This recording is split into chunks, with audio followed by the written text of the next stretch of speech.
Hello everyone, welcome to our YouTube channel. And आज की video में आप जानेंगे एक ऐसी लड़की की कहानी जो बहुत ही ज़्यादा ब्यूटीफुल थी, बहुत ही ज़्यादा हम्बल थी, बहुत इंटेलिजेंट थी एंड वो सबसे अच्छे से बात करती थी। अपने इसी स्वीट बिहेवियर की वजह से वो सबकी फेवरेट थी, लेकिन उसे ये बिल्कुल भी अंदाज़ा नहीं था कि यही हम्बलनेस, यही स्वीटनेस एक दिन उसे इतनी भारी पड़ेगी कि उसे अपनी जान गंवानी पड़ेगी। ये कहानी है परफ्यूम क्वीन मोनिका घुर्डे की। मोनिका मुंबई की रहने वाली थी और एक्स जज रमेश घुर्डे की बेटी थी। मोनिका पहले एक प्रोफेशनल फोटोग्राफर हुआ करती थी, लेकिन उसका इंटरेस्ट परफ्यूम्स में आया। परफ्यूम्स में उसने रिसर्च करी और एक सक्सेसफुल परफ्यूम एक्सपर्ट बनी। परफ्यूम एक्सपर्ट बनने के बाद मोनिका ने अपना एक परफ्यूम का बिजनेस ओपन किया जो बहुत ही सक्सेसफुल चल रहा था। ये स्टोरी है 2016 की। मोनिका ने जून 2016 में मुंबई से गोवा शिफ्ट होने का सोचा। गोवा का कैपिटल पणजी के पास सानगोल्डा इलाके में उसने सपना राज वैली में एक 3 BHK घर किराए से लिया। इस 3 BHK घर में वो अकेले ही रहती थी। रहने को मोनिका मैरिड थी, पर अपने पर्सनल कॉन्फ्लिक्ट्स की वजह से वो अपने हस्बैंड से अलग रहा करती थी और अकेले ही अपना परफ्यूम का बिजनेस संभाल रही थी। मोनिका बहुत ज़्यादा ब्यूटीफुल थी और उसकी प्रोफेशन की वजह से लोग उसे बहुत ज़्यादा पसंद करते थे, उसके बारे में जानना चाहते थे, उससे बात करना चाहते थे। मोनिका इतनी ज़्यादा स्वीट थी कि वो सबसे बहुत अच्छे से बात करती थी और अपनी सोसाइटी में मोनिका काफ़ी ज़्यादा फेमस थी। लोग उससे परफ्यूम्स के बारे में पूछते थे एंड उससे बात करना सभी को बहुत ही ज़्यादा अच्छा लगता था। मोनिका अपनी सोसाइटी के साथ साथ अपने प्रोफेशन में भी बहुत ही ज़्यादा फेमस थी। उसकी पहचान हाई प्रोफाइल लोगों से थी और वो खुद भी एक हाई प्रोफाइल सोसाइटी से बिलोंग करती थी। मोनिका रहने के लिए हाई फाई सोसाइटी से बिलोंग ज़रूर करती थी, पर वो हर किसी से अच्छे से बात करती थी। उसके लिए कोई बड़ा छोटा नहीं था। जैसा कि मैंने बताया, वो एक बहुत ही स्वीट लड़की थी। इसके बाद 6 अक्टूबर 2016 को डेली की तरह ही 9 बजे से 10 बजे के बीच में मोनिका की मेड आती है। मोनिका के घर की बेल बजाती है और मोनिका मैम ऐसे आवाज़ लगाने लगती है, लेकिन मोनिका कोई भी रिस्पॉन्स नहीं कर रही होती है। जो मेड होती है वो और कई बार ट्राई करती है, वो और आवाज़ लगाती है कि मैम क्या आप अंदर हो, मोनिका मैम क्या आप सो रहे हो। एंड बहुत देर तक वेट करने के बाद जब कोई भी रिस्पॉन्स नहीं आता तो थक हार के मेड मोनिका के भाई को फ़ोन करती है। मोनिका का भाई आनंद घुर्डे मुंबई में ही रहता था। अब मोनिका के मेड ने आनंद घुर्डे को फ़ोन किया और सारी की सारी सिचुएशन बताई। इसके बाद आनंद घुर्डे ने बोला कि तुम बिल्कुल भी चिंता मत करो, मैं मोनिका को कॉल करता हूँ, वो गेट खोल देगी। इसके बाद आनंद ने मोनिका को कई बार फ़ोन किया, लेकिन कोई भी रिस्पॉन्स आनंद को नहीं मिला। इससे परेशान होकर आनंद ने मोनिका के नेबर को फ़ोन किया। मोनिका के नेबर का नंबर आनंद के पास था इमरजेंसी सिचुएशंस के लिए। इसके बाद आनंद घुर्डे ने मोनिका की नेबर को फ़ोन किया और सारी सिचुएशन बताई। मोनिका की नेबर मोनिका से काफ़ी क्लोज थी और उसके पास मोनिका के घर की एक एक्स्ट्रा चाबी भी थी। मोनिका की नेबर थोड़ी ही देर में वो स्पेयर की लेके मोनिका के घर के सामने आती है, मेड से बात करती है एंड दोनों ही मिलके मोनिका का गेट ओपन करते हैं। जैसे ही गेट ओपन होता है, मोनिका की नेबर और मोनिका की मेड हॉल से होते हुए उसके बेडरूम की साइड पे जाते हैं। जैसे ही वो बेडरूम में एंटर करते हैं, उन्होंने जो देखा उससे उनकी चीखें निकल जाती है और वो उसी ही उल्टे पैर वापस हॉल में आ जाते हैं और वो ये बिल्कुल यकीन नहीं कर पाते हैं कि अभी अभी उन्होंने क्या देखा। मोनिका के बेडरूम में मोनिका की बॉडी सीधी बंधी हुई पड़ी थी। उसके दोनों हाथ और दोनों पैर बंधे हुए थे एंड वेस्ट से नीचे तक कोई भी कपड़ा मोनिका की बॉडी में नहीं था। ये देखने के साथ ही साथ दोनों ने अपना होश संभाला और पुलिस को फ़ोन किया। मोनिका की नेबर और मेड इतना ज़्यादा डर जाते हैं कि वापस से वो उस रूम में कदम भी नहीं रखते। थोड़ी ही देर में पुलिस आ जाती है और जब पुलिस जाके मोनिका की नब्ज़ टटोलती है तो पता लगता है कि मोनिका अब जिंदा नहीं है। पुलिस तुरंत ही मोनिका की बॉडी को पोस्टमार्टम के लिए भेज देती है। इसके बाद पुलिस मोनिका के भाई को फ़ोन करती है और मोनिका के पिता को फ़ोन करती है एंड सारी की सारी सिचुएशन बताती है। इसके बाद पुलिस इन्वेस्टिगेशन शुरू करती है क्योंकि बॉडी से ये साफ था कि ज़रूर ये कोई ना कोई अटैक था। मोनिका के घर की जब तलाशी ली जाती है तो ये सबसे ज़्यादा शॉकिंग था कि गेट तो लॉक था लेकिन घर में कहीं से भी कोई भी फोर्सफुल एंट्री के साइन नहीं थे। तो ये तो ज़रूर साफ था कि जिसने भी मोनिका का ये हाल किया है वो मोनिका को जानता था, मोनिका उसे जानती थी। इसी वजह से फोर्सफुल एंट्री के कोई भी साइन पूरे के पूरे घर पे ही नहीं थे। जब पुलिस ने किचन की तलाशी ली तो किचन में एग शेल्स पड़े हुए थे, चॉकलेट के रैपर्स पड़े हुए थे और आइसक्रीम के बॉक्सेस पड़े हुए थे। तो पुलिस अब ये अज्यूम कर रही थी कि हो सकता है जो भी इस घर में आया मोनिका उसे जानती थी और दोनों ने ही साथ में एग खाया, चॉकलेट खाई और आइसक्रीम्स खाई। एंड इसके बाद कोई ऐसी बात हो गई जिससे गुस्से में आके जो भी मोनिका का पहचान वाला या वाली थी उसने मोनिका का ये हाल कर दिया। अब पुलिस इन्वेस्टिगेशन को आगे बढ़ाते हुए सीसीटीवी फुटेज चेक करने जाती है और ये पता लगता है कि उस पूरी की पूरी सोसाइटी में सीसीटीवीज ही नहीं थे। इससे निराश होके पुलिस ने सोसाइटी में रह रहे लोगों के इंटरव्यूज़ लेने शुरू किए। उनसे ये पूछा गया कि क्या बीते दिनों में कोई सस्पेक्टेड पर्सन यहाँ आता जाता दिखाई दिया है, कोई ऐसा इंसान जो कि मोनिका के घर के आसपास फ्रीक्वेंटली आ जा रहा हो। लेकिन इससे भी कोई इन्फॉर्मेशन पुलिस को हाथ नहीं लगी। इन्वेस्टिगेशन में पुलिस को मोनिका का पर्स मिलता है। मोनिका के पर्स में वैसे तो कुछ था नहीं, सिर्फ कुछ डेबिट कार्ड के रिसीप्ट्स पड़े हुए थे। इसके अलावा वो खाली था। पुलिस इन्वेस्टिगेशन जारी रखती है और अभी तक कोई भी लीड पुलिस को नहीं मिली होती है। सिर्फ और सिर्फ ये पता लगा होता है कि हो ना हो जो भी इंसान मोनिका के घर में आया वो उसका पहचानने वाला था। पुलिस ने इस केस को चोरी के एंगल से भी इन्वेस्टिगेट किया और ये पाया कि घर में जितनी भी प्रीशियस और वैल्यूएबल चीज़ें थी वो अपनी जगह में सही सलामत मौजूद थी। तो चोरी का एंगल यहाँ पे कैंसिल कर दिया गया। पुलिस को अभी तक कोई भी सस्पेक्ट नहीं मिल पाया था। पहला शक गया मोनिका के हस्बैंड भरत राम मुरुथल पे, जो कि तमिलनाडु के रहने वाले थे और काफ़ी फेमस प्रोफेशनल फोटोग्राफर थे। जब मोनिका का मर्डर हुआ तब भरत राम मुरुथल अपने किसी प्रोजेक्ट में बिजी थे और उनका गोवा में होना कहीं से भी जस्टिफाइड नहीं था। इस वजह से सस्पेक्ट की लिस्ट से वो बाहर हो गए। गोवा में जैसे ही मोनिका घुर्डे के मर्डर की न्यूज़ बाहर आई, पूरे के पूरे गोवा में हड़कंप मच गया। मोनिका एक हाई प्रोफाइल सोसाइटी से आती थी, इसी वजह से पुलिस बहुत ही सीरियसली इन्वेस्टिगेशन कर रही थी। इसी बीच मोनिका की पोस्टमार्टम रिपोर्ट आ जाती है।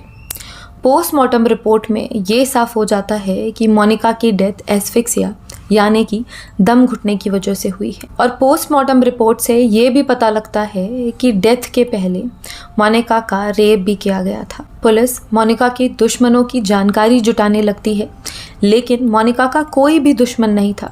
वो इतनी ज़्यादा स्वीट थी, लोगों से इतने अच्छे से बात करती थी, लोगों को बहुत ही अच्छे से ट्रीट करती थी।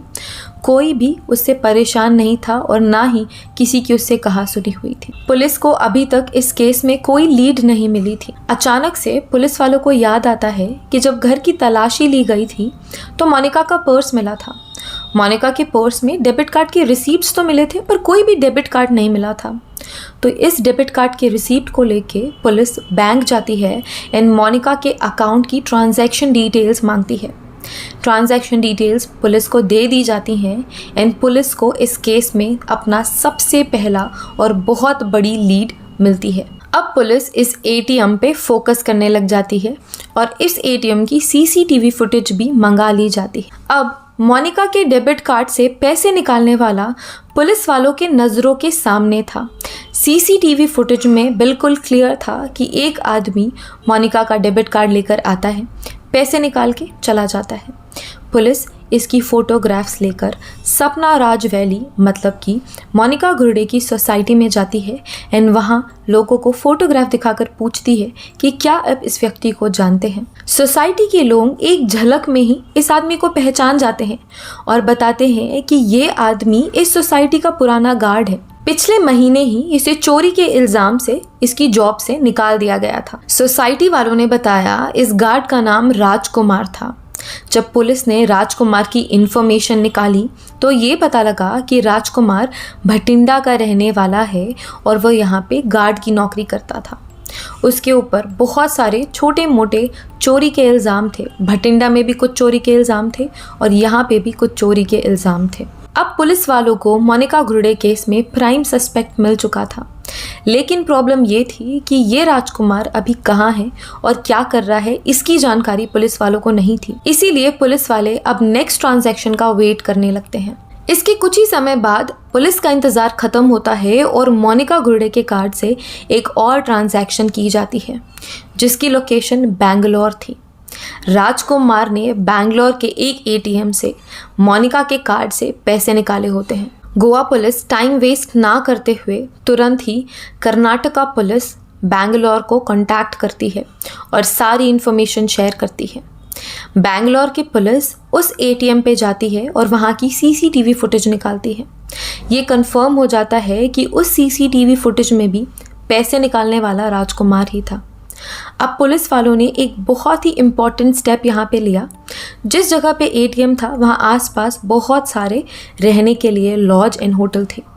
पुलिस वाले एक एक करके हर एक लॉज में और होटल में जाते हैं और राजकुमार की फ़ोटो दिखा के उनसे पूछते हैं कि क्या कोई ऐसा दिखने वाला इंसान आपके होटल में है। बहुत सारे होटलों में चेक करने के बाद पुलिस को एक ऐसा होटल मिलता है जहाँ पे रिसेप्शन में एक इंसान इस फ़ोटो को देख के पहचान जाता है और बोलता है हाँ, एक ऐसा इंसान हमारे होटल में रहता है, लेकिन अभी वो कहीं बाहर गया हुआ है, वो आएगा तो हम आपको इन्फॉर्म कर देंगे। पुलिस वालों ने बिल्कुल भी यहाँ पे लापरवाही नहीं बरती और वो सिविल ड्रेस में उस होटल के रिसेप्शन में राजकुमार का वेट करने लगे। थोड़ी देर बाद राजकुमार वापस होटल में आता है और पुलिस उसे वहाँ पकड़ लेती है। इसके बाद बैंगलोर पुलिस गोवा पुलिस को इन्फॉर्म करती है एंड गोवा पुलिस की एक टीम बैंगलोर आती है राजकुमार को लेने। गिरफ्तार हुआ ये शख्स कबूल करता है कि उसका नाम राजकुमार है और जब पुलिस उससे पूछती है कि क्या तुम मोनिका घुर्डे को जानते हो तो वो बताता है कि हाँ, मोनिका घुर्डे को वो जानता है। क्या हो गया? मैंने किया मर्डर। क्या? जो से बोल रहा है? मैम का मर्डर मैंने किया था। तुम्हारा नाम क्या? राजकुमार। गांव किधर? पंजाब। ओके। पुलिस के पूछने पे बिना किसी स्ट्रगल के राजकुमार आराम से पूरी स्टोरी बताने लगता है। तो इस कहानी की शुरुआत होती है 4 महीने पहले, मतलब जून 2016 में। जून 2016 में 39 इयर्स की मोनिका घुर्डे अपने परफ्यूम के बिजनेस के सिलसिले में गोवा शिफ्ट होती है। गोवा के पणजी सानगोल्डा इलाके में वो सपना राज वैली में एक 3 BHK फ्लैट देखने आती है 7 जून 2016 को। 7 जून 2016 को ही मोनिका और राजकुमार पहली बार मिलते हैं। सोसाइटी वालों ने राजकुमार को पहले ही बता दिया था कि कोई मैडम फ्लैट देखने आएंगी और आप उन्हें 3 BHK फ्लैट दिखा देना। अब मोनिका राजकुमार से मिलती है और राजकुमार उसे फ्लैट दिखाने लगता है। मोनिका फ्लैट देखती है और मोनिका बहुत ही अच्छे से राजकुमार से बात करती है, हंसती है, उसके बारे में पूछती है। मोनिका बहुत ही ज़्यादा ब्यूटीफुल थी, जिसे देख के और उसके अच्छे बिहेवियर की वजह से राजकुमार अब मोनिका से अट्रैक्ट हो चुका था। राजकुमार को ये लगने लगा था कि शायद उसे मोनिका से प्यार हो गया है। फ्लैट देखने के बाद मोनिका वहाँ से चले जाती है, पर राजकुमार के मन से मोनिका नहीं जाती है और वो उसके मन में फिक्स हो चुकी होती है। राजकुमार कई दिनों तक दिन और रात मोनिका के बारे में सोचता रहता है। एक दिन अचानक मोनिका अपना सामान लेके उसी सोसाइटी में आती है और राजकुमार को बताती है कि उसे वो 3 BHK फ्लैट पसंद आ गया है और वो इस सोसाइटी पे शिफ्ट हो रही है। ये देख के राजकुमार की खुशी का ठिकाना नहीं था। वो बहुत ही ज़्यादा खुश हो जाता है और खुशी खुशी मोनिका का सामान फ्लैट में शिफ्ट कराता है। मोनिका अब उस सोसाइटी में शिफ्ट हो चुकी थी। अब राजकुमार नए नए तरीके खोजने लगता है मोनिका को बार बार देखने के लिए। सिक्योरिटी गार्ड होने की वजह से उसे कम ही मौके मिल पाते हैं कि वो मोनिका को देख सके। तो उसे बार बार देखने का राजकुमार ने एक नया तरीका सोचा था। वो सोसाइटी मैनेजमेंट से बात करता है और बोलता है कि थोड़े से एक्स्ट्रा पैसे कमाने के लिए वो सोसाइटी के लोगों की कार वॉश कर देगा। जैसे ही ये बात मैनेजमेंट को पता लगती है, वो राजकुमार को परमिशन दे देते हैं। सोचते हैं कि ये 2 पैसे एक्स्ट्रा कमा लेगा और लोगों की गाड़ियां भी धुल जाएंगी। जैसे ही राजकुमार को गाड़ियां धोने का अप्रूवल मिलता है, वो सबसे पहले भाग के मोनिका के पास जाता है और उसे अपना नया काम बताने लगता है। मोनिका उसकी बात सुनती है और उसे अपनी गाड़ी की चाबी दे देती है और बोलती है, ठीक है, अब से तुम मेरी भी गाड़ी धो दिया करना।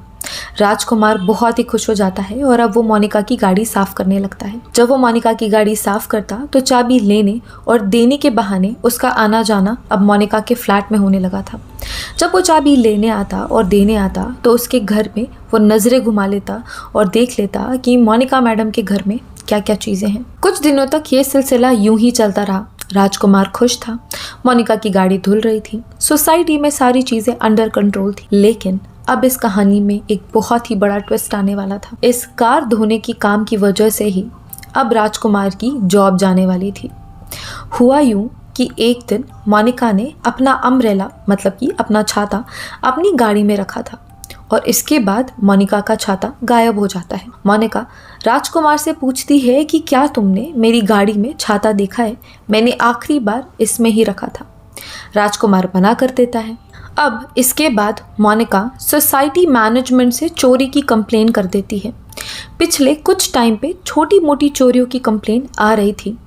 इससे परेशान होकर मोनिका ने मैनेजमेंट को शिकायत करी और बोला कि इस तरीके से ही अगर छोटी मोटी चोरियां होती ही रही तो ये सोसाइटी का नाम खराब होगा और वो ये सोसाइटी छोड़ देगी। सोसाइटी मैनेजमेंट ने इस मैटर को बहुत ही सीरियसली लिया और ये पता किया कि मोनिका के अलावा मोनिका की गाड़ी कौन खोलता है।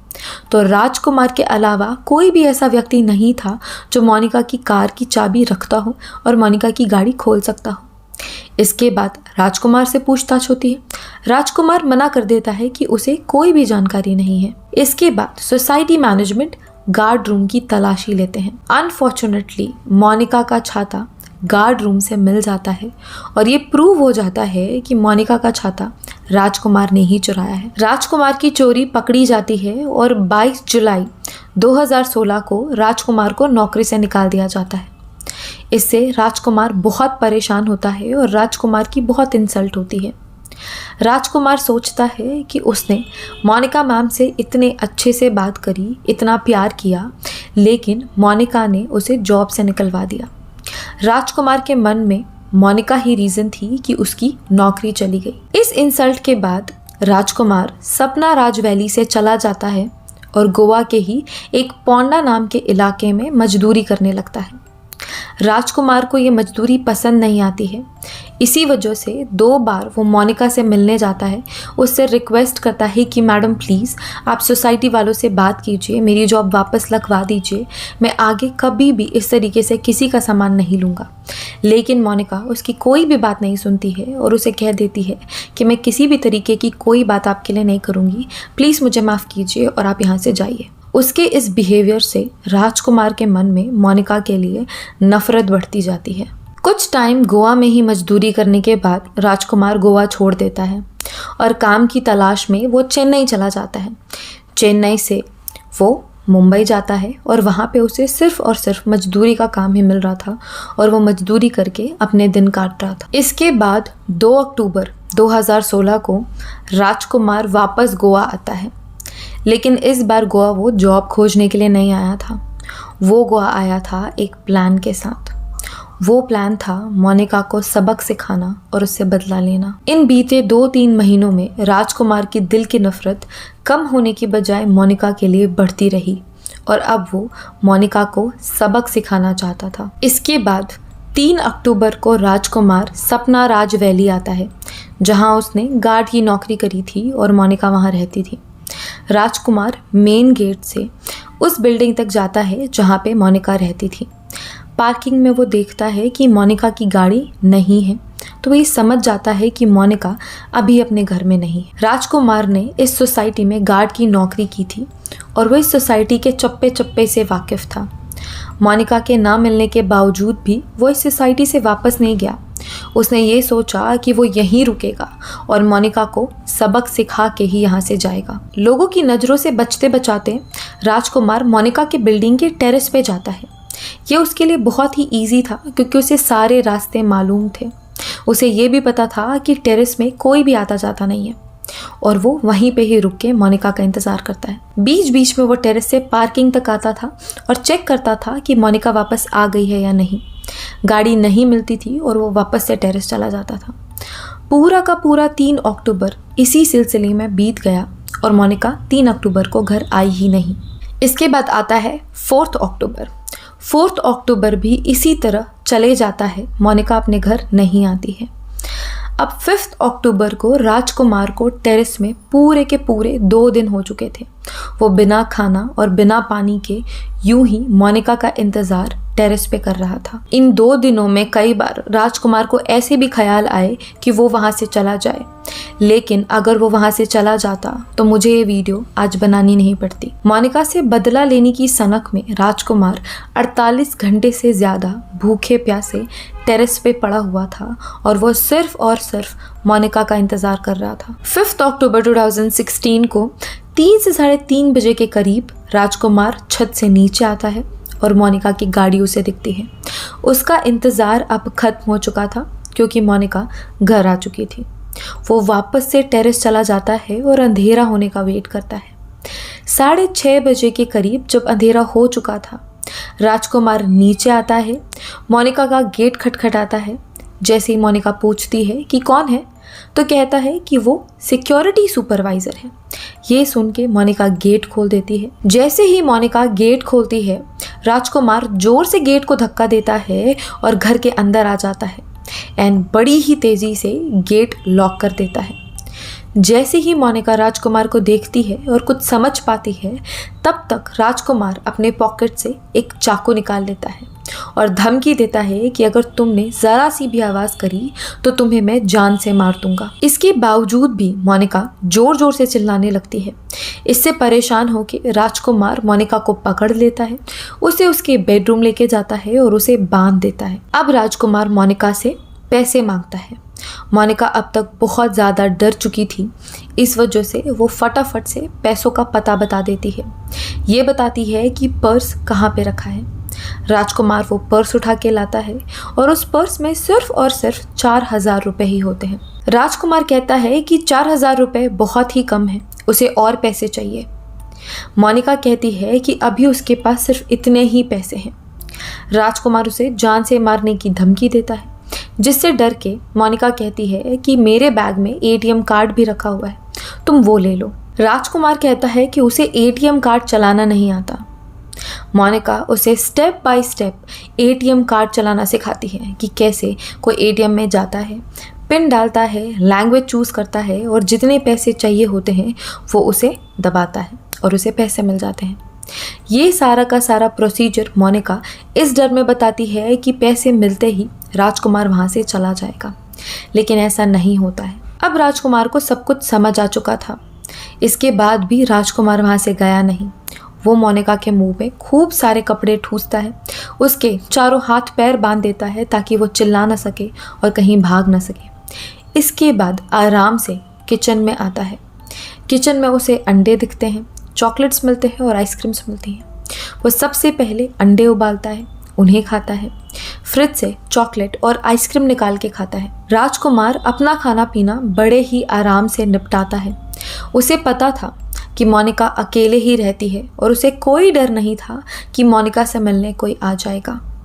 वो 2 दिन की अपनी भूख प्यास आराम से खा पी के मिटाता है। खाते पीते और आराम करते हुए अब राजकुमार को 12 बज चुके थे। वो 6 घंटे के आसपास मोनिका के घर पे मौजूद था। खाने पीने आराम करने के बाद राजकुमार मोनिका के पास वापस आता है। उसका फ़ोन लॉक था तो मोनिका का उससे पासवर्ड पूछता है। डर के मारे मोनिका उसकी सारी बातें मानती जाती है। फ़ोन ओपन करता है और इंटरनेट की हेल्प से ऑब्सीन वीडियोस ओपन करता है। कुछ ऑब्सीन वीडियोस खुद देखता है और मोनिका को ज़बरदस्ती ये ऑब्सीन वीडियोस दिखाता है। अब तक मोनिका लगभग बेहोश हो चुकी थी। उसे ये अंदाज़ा हो चुका था कि अब वो नहीं बचेगी। उसकी हालत इतनी ख़राब थी कि वो खुद की मदद भी नहीं कर सकती थी। कुछ देर फ़ोन चलाने के बाद राजकुमार फ़ोन रख देता है and then he raped Monica. अब तक दिन हो चुका था 6 अक्टूबर और रात के 2 से 2:30 बज रहे थे। राजकुमार को रियलाइज़ होता है कि अगर मोनिका ज़िंदा रही तो वो उसे पहचानती भी है और वो पुलिस को सारी चीज़ें बता देगी और वो फंस जाएगा। इसीलिए राजकुमार ने अब मोनिका को जान से मारने का सोच लिया था। मोनिका का गला दबा के राजकुमार मोनिका को मार डालता है। इसके बाद भी उसे कोई स्ट्रेस नहीं होता है। राजकुमार आराम से कुछ चीज़ें और किचन में जाके खाता है, वापस आता है, आराम से नहाता है, शेव करता है और आराम से कुछ देर टीवी देखता है। इसके बाद सुबह के 3 साढ़े 3 बजे अंधेरे में वो मोनिका के घर से भाग जाता है। मोनिका के घर से 3 से 4 किलोमीटर दूर जाने के बाद राजकुमार पहली बार मोनिका का डेबिट कार्ड यूज़ करता है और पैसे निकालता है। यही वो ट्रांजैक्शन थी जो पुलिस ने सबसे पहली बार देखी थी। इसके बाद पैसे लेके वो बैंगलोर चला जाता है और बैंगलोर में कुछ दिन रहता है, जहाँ पे फिर से वो दोबारा पैसे निकालता है, जिसकी सीसीटीवी फुटेज पुलिस देखती है और बैंगलोर पुलिस राजकुमार को बैंगलोर से ही अरेस्ट कर लेती है। इसके पीछे की पूरी कहानी आपको ऑलरेडी पता ही है। इसके बाद पुलिस सारे एविडेंसेस कलेक्ट करती है और राजकुमार पे सेक्शन 302 मर्डर, सेक्शन 376 रेप और सेक्शन 392 रॉबरी के सेक्शंस लगाती है और 6 जनवरी 2017 को कोर्ट में पेश करती है। इस केस में अभी कोई भी सज़ा नहीं सुनाई गई है। जैसे ही कोई भी अपडेट इस केस से रिलेटेड आता है मैं आप सभी के साथ ज़रूर शेयर करूँगी। तो ये थी कहानी मोनिका घुर्डे की कि कैसे एक सन की लड़का गुस्से में आके और एक तरफा प्यार में पड़ के एक ब्यूटीफुल सक्सेसफुल औरत की जान ले लेता है। इस केस के बारे में आप अपना पॉइंट ऑफ व्यू कमेंट्स के थ्रू हमसे शेयर कर सकते हैं। हमें ये भी बताइए कि नेक्स्ट वीडियो में आप कौन सा केस सुनना चाहते हैं। अगर आपको ये वीडियो पसंद आई तो क्लिक कीजिए लाइक बटन और हमारा चैनल सब्सक्राइब कर लीजिए ऐसी ही और वीडियोज़ के लिए। Thank you for watching.